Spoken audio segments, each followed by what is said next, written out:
Good evening everyone. యాక్చువల్గా reviews అనేది నేను ఇవ్వద్దనుకున్నాను, కానీ ఇవాళ ఒక సినిమా గురించి ఇవ్వాలనిపించింది.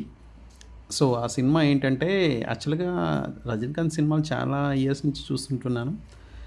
బట్ సినిమా టెంప్లెట్స్లలో రజనీకాంత్ సినిమా అనేది ఒక డిఫరెంట్ టెంప్లెట్. సో టాపిక్లోకి వచ్చేద్దాము. సో రిలీజ్ అయ్యి చాలా రోజులు అయింది, బట్ ఈరోజు చూడాలనిపించింది. సో కూలీకి వెళ్ళాను. బట్ యాక్చువల్గా Rajinikanth fan plus Lokesh fan. ఇక్కడ ఫ్యాన్ అనే దానికన్నా సినిమాలు బాగుంటాయని చూడడమే. సో చాలా ఎక్స్పెక్టేషన్స్ అంటూ ఏమి లేవు. ఆల్రెడీ రివ్యూ చూశాను. సో బయట ఉన్న నెగిటివ్ టాక్స్ అన్నీ చూశాను.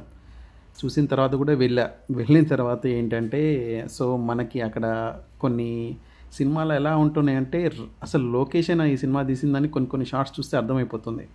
ప్లస్ ఇంకోటి ఏంటంటే, ఆ జైలర్ ఫాంట్ అనేది మనకు క్లియర్గా కనిపిస్తుంది. అండ్ దీంట్లో చాలా ఎలిమెంట్సే ఉన్నాయి, కానీ ఎక్కడ ఏది వాడాలి, ఎట్లా ఈ టెంప్లెట్స్ తీసుకెళ్ళాలనేది కొంచెం మిస్ మ్యాచ్ అయినట్టు అనిపించింది. పర్లేదు, కొన్ని చోట్ల హై మూమెంట్స్ ఉన్నాయి, కొన్ని చోట్ల చాలా చోట్ల డల్ మూమెంట్స్ ఉన్నాయి. ఇక ఫైనల్లీ మన కింగ్ నాగార్జున అని అసలు ఎందుకు తీసుకున్నారో అర్థం కావట్లేదు.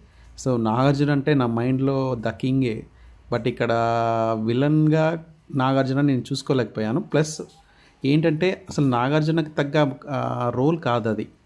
So whatever it is, but నాగార్జునకు రాంగ్ సెలెక్షనే.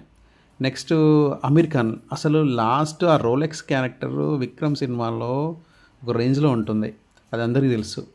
బట్ లాస్ట్లో అమీర్ ఖాన్ వస్తాడు, అసలు అందరిని చంపేసి లాస్ట్కు రజనీకాంత్ వదిలేసి ఏదో ఫ్లాష్ బ్యాక్ తీసి దాన్ని ఏదో మిక్స్ చేసాడు భయ్యా. అసలు అంతగా నచ్చలేదు నాకు, సారీ.